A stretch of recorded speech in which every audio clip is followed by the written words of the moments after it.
সারা বছর এই পথে হাট বাজারে যান ভ্যানে করে। বর্ষাকালের জন্য কাগজে কলমে বরাদ্দ আষাঢ় ও শ্রাবণ, এই 2 মাস এখানে নৌকা চলে। হাসপাতাল, বিদ্যালয়, হাট বাজার সহ বিভিন্ন প্রয়োজনে ছুটে চলার জন্য প্রায় প্রতিটি পরিবারেরই নৌকা রয়েছে। গবাদি পশুসহ সব জিনিসপত্র নিয়ে কারো কারো এক ঘরে থাকার ব্যবস্থা হলেও কারো ঘরে হাঁটু জল, কারো আবার প্রায় চাল অবধি জল উঠে গেছে, থাকার জো নেই। হঠাৎ দর্শনে দৃশ্যগুলো প্রকৃতির নৈসর্গিক সৌন্দর্য হিসেবে ধরা দিলেও এটি আসলে প্রকৃতির বন্দিদশার জেলখানা। ভরা বর্ষার ভরা যৌবনে নদী ফুঁসে উঠেছে। নদীরে তুই একটু দয়া কর, ভাঙিস নাই আর বাপের ভিটা বসত বাড়ি ঘর। পাড়ের বাসিন্দাদের এখন এই ফরিয়াদ। নদী কখনোই কোনো কান্না শোনেনি। ভাঙার মতলবে দফায় দফায় ভেঙে নিঃস্ব করে দিয়েছে পাড়ের জনপদকে। কারো ভাঙনের ভয়, কারো স্রোতে মাথা গোজার ঠাঁই হারানোর ভয়। শোয়ার ঘর, গবাদি পশুর ঘর, রান্নাঘর সহ সবকিছু রেখে 2 মাসের জন্য ডাঙায় আশ্রয় নিয়েছে। পানি কমে গেলে আবারও এসে উঠবেন। এখানেই থাকবেন বছরের বাকি সময়। পানি বৃদ্ধি পাওয়া, কমে যাওয়া আর বাড়িঘর নিমজ্জিত থাকা, সব মিলিয়ে কম বেশি 3 মাসের একটি প্রক্রিয়া। আর এই বাড়িঘরের ভেতর পর্যন্ত পানি ঢুকে গেছে। বাড়ির বাইরে দিয়ে যে পাশ দিয়ে ভ্যান, রিক্সা সহ বিভিন্ন কিছু চলতো, যে পথ, সেই পথ ধরে এখন নৌকা চলছে।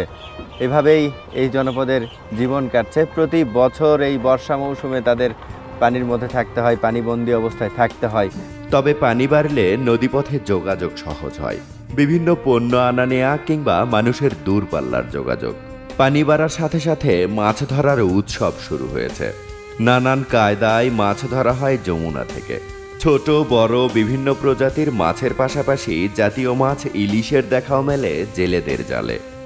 এই বছরে একটা ইলিশ পাচ্ছিলাম পোয়াখানি, তেলা, সরেলি, তাও আছে ঘাইরিয়া, বাসা, ইলিশা সবই হয়। ছোট ছোট ছেলেমেয়েরাও এখন দিনভর বিভিন্ন কাজকর্মে ব্যস্ত থাকে।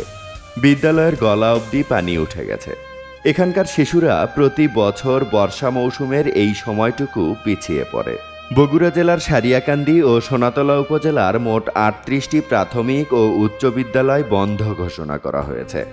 সারা দেশে শত শত শিক্ষা প্রতিষ্ঠান পানিতে নিমজ্জিত। শিক্ষার্থীদের বড় একটি অংশ এই মৌসুমে পিছিয়ে পড়ে পড়ালেখায়। বাড়িতে চালিয়ে নেয়ার উপায় নেই। একে তো পানিবন্দী অবস্থা, তার মধ্যে দুর্ঘটনা এড়াতে বিচ্ছিন্ন করা হয়েছে বিদ্যুৎ সংযোগ। রাত হলেই এখানে অন্ধকারে ছেয়ে যায়। সেই অন্ধকারে ভয় থাকে হঠাৎ পানির চাপে সবকিছু ভেসে যাওয়ার। পানির বেশ চাপ রয়েছে। এভাবে দিন রাত কল কল করে যমুনা থেকে ছুটছে বাঙালির দিকে। পানির সেই শব্দের টানে আর নন্দিত নকশায় পানি প্রবাহের দৃশ্য দর্শনে আসেন দর্শনার্থীরা। কখন যেন ভেসে যায় এমন শঙ্কায় জিনিসপত্র নিয়ে নিরাপদ আশ্রয়ে যাচ্ছেন অনেকেই। অনেকেরই আবার সেরকম কোনো জায়গা নেই, তাই আল্লাহ তাআলার উপর ভরসা করে থেকে গেছেন নিজের ঘরেই। ঘরে বাইরে সব জায়গায় পানি, তাই বেশিরভাগ সময় কাটে নৌকাতেই। শুধুমাত্র বাড়িঘর নয়, সারা দেশে পানিতে হাবুডুবু খাচ্ছে হাজার হাজার হেক্টর আউশ, ভুট্টা, পাট, সবজি সহ বিভিন্ন ফসলের ক্ষেত। এই জনপদের অনেকেরই হারানোর মতো খুব বেশি কিছু নেই। শরীরের জোরকে পুঁজি করেই জীবন চলে তাদের। ছোট্ট একটি জীবনে 25 থেকে 30 বার সর্বস্ব হারিয়ে ফেলা মানুষের সাথেও আমার কথা হয়েছে। সর্বস্ব হারাতে হারাতে হারালে যে কষ্ট হয়, সেই অনুভূতিটাও হারিয়ে গেছে।